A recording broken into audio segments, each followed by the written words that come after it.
Halo semua, jumpa lagi di Warung Matematika. Matematika untuk semua. Cece dan tim bisa pecahkan rekor dunia. Nah teman-teman, kalau yang lalu kita sudah membahas tentang Rido, yaitu salah satu dari tim Cece yang bisa pecahkan rekor dunia. Sekarang kita akan bahas sang master, yaitu Agus Setiawan Jaya, yang ternyata juga bisa pecahkan rekor dunia. Mau tahu alasannya? Simak videonya sampai habis.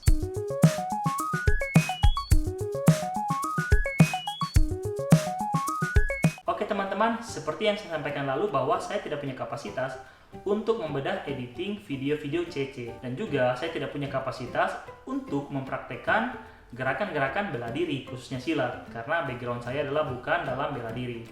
Tapi saya akan memberikan sedikit perbandingan terhadap beberapa video atau klaim-klaim yang disebutkan dalam video tersebut dan membandingkannya dengan sedikit permainan angka sesuai dengan kemampuan saya. Yang pertama, mari kita lihat video ini. Setiap mau tidur saya disuruh kepala di bawah atau di atas. Dari 5 menit sampai setiap mau tidur tuh saya mesti 1-2 jam. Nah teman-teman, di video tersebut Master Agus mengatakan bahwa waktu kecil dia biasanya latihan dengan kepala di bawah, kaki di atas.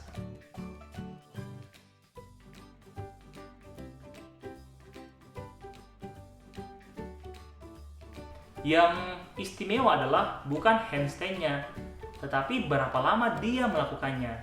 Nah teman-teman, seperti yang di video tadi, Master Agus mengatakan bahwa dia biasanya handstand sampai 2 jam. Perhatikan ya, handstand sampai 2 jam.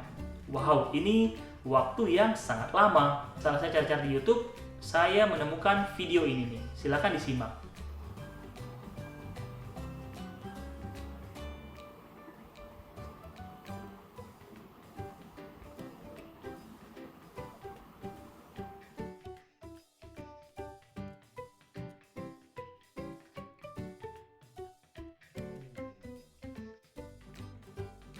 Oke, nah di sini Master Agus mengatakan bahwa dulu waktu kecil dia bisa handstand selama 2 jam. Oke lah, mungkin itu masa kecilnya. Sekarang kan waktu berlalu banyak hal yang berubah, khususnya umurnya, kemampuannya, dan juga berat badan tentunya. Oke, nah sekarang kita beranggapan bahwa kemampuannya turun 50%. Ya ini cuma perkiraan, tapi mungkin saja tidak sedrastis itu. Karena bayangkan dia latihannya rajin, latihannya berat-berat lagi, bahkan mendapat predikat dari murid-muridnya yaitu master. Jadi bayangkan kehebatannya bagaimana ya. Jadi menurut saya fisiknya pasti menurun, tetapi tidak terlalu jauh, mengingat usianya juga belum sampai 50 atau 60 ya. Jadi kalau dihitung turun 50%, berarti harusnya sekarang dia bisa handstand selama 1 jam. Itu bukan waktu yang singkat. Kalau Master Agus berniat, mungkin saja dia bisa memajukan diri untuk pecahkan rekor muri. Lagi pula mungkin masih jarang yang pecahkan rekor itu ya. Jadi Master Agus bisa saja dapat rekornya. Oke, itu bagian yang pertama. Sekarang kita lanjut ke bagian yang kedua.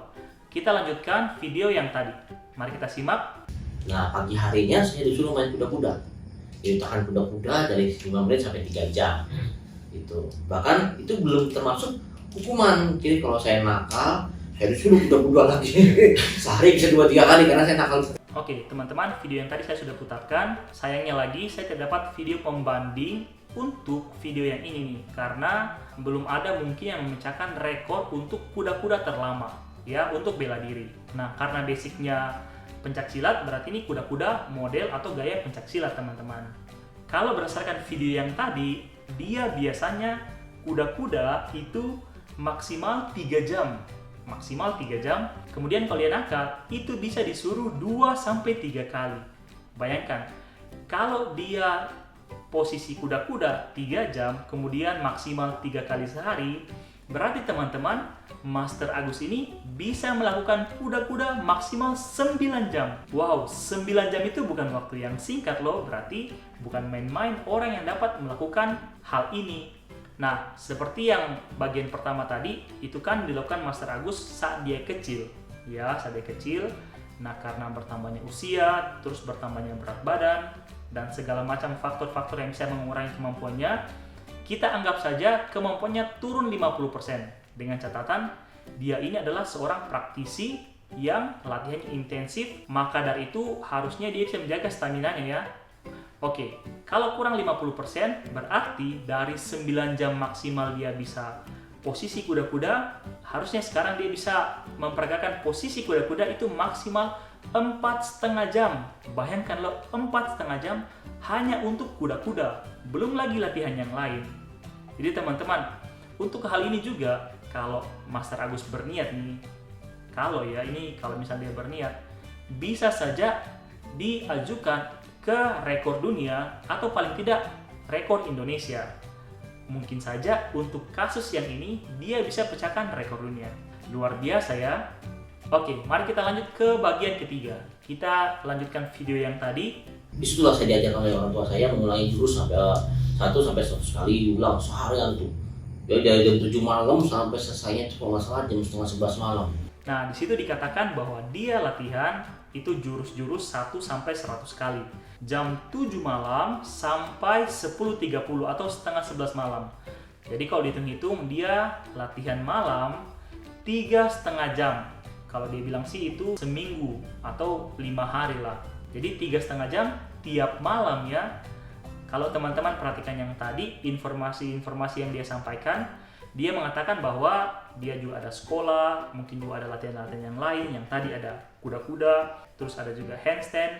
Nah ini latihan lain lagi ya pada malam hari. Jadi kegiatannya bukan cuma olahraga malam ya, tapi ada juga olahraga sebelumnya selama siang hari. Nah teman-teman, kalau kita bandingkan dengan artikel ini, di artikel tersebut diberikan saran, ini saran ya, bahwa sebaiknya olahraga itu dilakukan sekitar 30 menit sehari ya, 30 menit sehari.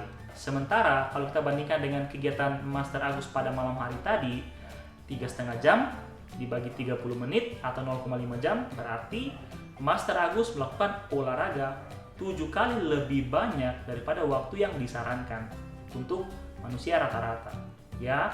Dan ingat, ini belum termasuk kegiatan olahraganya atau kegiatan bela dirinya pada saat siang hari ya. Berarti dia porsi olahraga atau porsi latihannya jauh lebih banyak daripada orang rata-rata yang disarankan, yaitu 30 menit per hari. Nah teman-teman, kalau kita lanjutkan artikel ini, memang sih dikatakan di situ bahwa untuk atlet olahraga seharian antara itu 4 jam, 5 jam, 6 jam itu mungkin normal karena itu memang kegiatannya. Tapi catatan di sini bahwa atlet biasanya memang difokuskan untuk olahraga dan kegiatan yang lain tuh dikurangi ya. Makanya kan ada atlet yang biasa di karantina untuk khusus fokus itu saja. Tapi kalau kita lihat Master Agus ini belum lagi sekolah, belum lagi latihan siang hari, dan malam lagi latihan 3,5 jam. Tapi sayangnya itu digunakan bukan untuk persiapan pertandingan layaknya seorang atlet, tapi untuk berkelahi. Jadi kalau teman-teman perhatikan, itu digunakan untuk berkelahi ya, katanya 1 lawan 3. Padahal kalau kita melihat keterangannya, dia sangat potensial untuk menjadi seorang atlet. Tapi itu masa kecilnya ya, tiap-tiap orang kan masa kecilnya beda-beda. Yang perlu dicermati di sini adalah jumlah jam latihan seorang Master Agus itu di atas waktu latihan orang rata-rata atau waktu olahraganya. Ingat ya, catatannya adalah bukan sebagai atlet. Karena kalau tadi sebagai atlet itu mungkin saja waktu latihannya memang cukup lama. Bayangkan, handstand berjam-jam, kemudian kuda-kuda berjam-jam, belum lagi pernah latihan malam sampai 3,5 jam tiap hari ya, sampai semingguan. Berarti Master Agus ini staminanya jauh di atas rata-rata manusia pada umumnya. Hebat banget kan? Oke, sampai sini dulu pembahasan kita tentang Master Agus bisa memecahkan rekor dunia. Lain kali kita akan membahas lagi fenomena-fenomena angka yang muncul dari video-video CC beserta klaim-klaim yang disampaikan pada video tersebut. Terima kasih sudah menyaksikan video ini. Salam warung matematika, matematika untuk semua. Berdiri 1 jam saja kaki pegel, apalagi handstand 1 jam. Kayaknya perlu belajar dengan Master Agus nih.